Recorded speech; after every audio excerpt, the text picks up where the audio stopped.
Hello दोस्तों, मेरा नाम है रंजन और आप देख रहे हैं मेरा यूट्यूब चैनल एग्ज़ाम टाइम में आज हम चर्चा करने वाले हैं झारखंड की सबसे बड़ी सखुआ नर्सरी के बारे में। जेएसएससी और जेपीएससी के मद्देनज़र ये बहुत ही ख़ास टॉपिक है। करंट अफेयर्स में ये आने की पूरी तरह से संभावना है। आइए जानते हैं क्या है सखुआ नर्सरी। ये है झारखंड का मानचित्र। रांची से लगभग 40 किलोमीटर की दूरी पर एक एरिया पड़ता है जिसको हम पतरातू के नाम से जानते हैं। आपको बता दें कि पतरातू एक प्रखंड है और पतरातू प्रखंड के अंतर्गत एक क्षेत्र पड़ता है भुरकुंडा। भुरकुंडा एक पंचायत है जो कि पड़ता है पतरातू के अंतर्गत। अब हमने यहाँ पर लिखा है सीसीएल, तो सीसीएल से इसका रिश्ता क्या है, सीसीएल के साथ इसका संबंध क्या है, ये भी जानते हैं।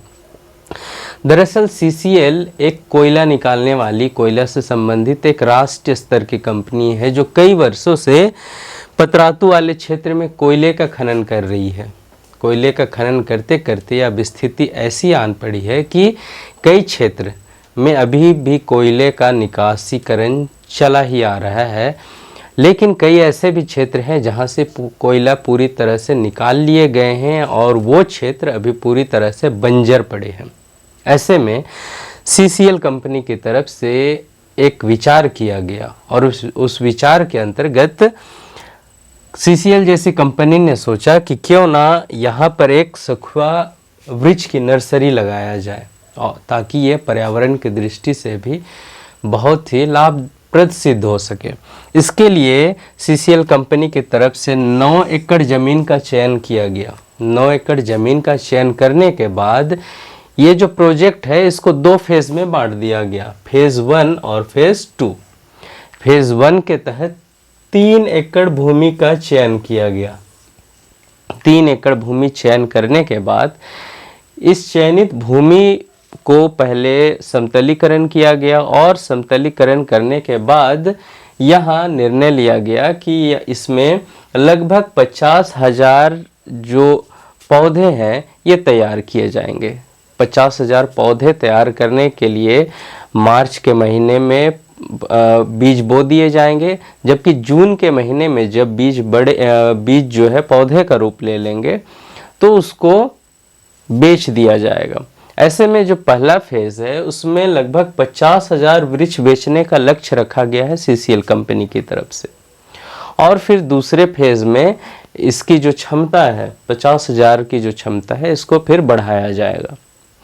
यहाँ पर इस क्षेत्र में जहाँ ये नर्सरी बनाई जाएगी, इस क्षेत्र में कुछ दिनों के बाद एक पर्यटन स्थल भी बनाया जाएगा जहाँ लोग घूम फिर सकते हैं।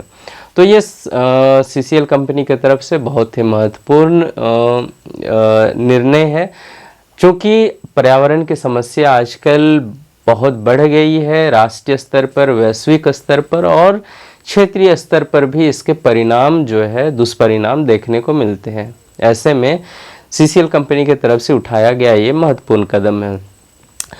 आप बात कर रहे हैं जेपीएससी या फिर जेएसएससी जैसी जो एग्ज़ाम्स है उसमें किस तरह के प्रश्न आ सकते हैं। सबसे पहले तो पतरातू या भुरकुंडा जैसे क्षेत्र में किस कंपनी के द्वारा सखुआ पौधे का जो है क्लस्टर बनाया जा रहा है या सखुआ जो है पौधे का नर्सरी बनाया जा रहा है, तो ये सीसीएल कंपनी के द्वारा किया जा रहा है। दूसरा प्रश्न आ सकता है कि सीसीएल कंपनी के द्वारा किस प्रखंड में सखुआ नर्सरी बनाया जा रहा है, तो आपको बताना है कि ये पतरातू प्रखंड में इस तरह के काम चल रहे हैं। तीसरा प्रश्न आ सकता है कि आप बताइए कि सीसीएल कंपनी के द्वारा किस पंचायत में सखुआ नर्सरी लगाने का कार्य की जा रही है, तो ये भुरकुंडा पंचायत में इस तरह के काम हो रहे हैं।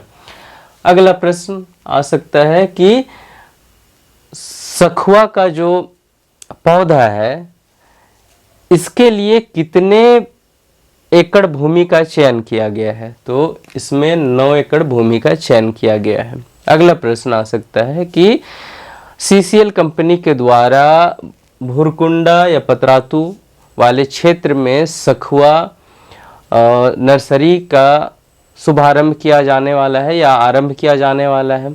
ऐसे में सीसीएल कंपनी के द्वारा कितना वृक्ष बेचने की लक्ष्य निर्धारित की गई है, तो आपको बताना है कि लगभग 50,000 वृक्ष बेचने का लक्ष्य रखा गया है। तो ये थी एक छोटी सी जानकारी जो कि जेपीएससी और जेएसएससी के एग्ज़ाम्स के लिए बड़ा ही महत्वपूर्ण है। अगले दिन अगले टॉपिक के साथ हम फिर से उपस्थित होंगे, तब तक के लिए नमस्कार, जोहार।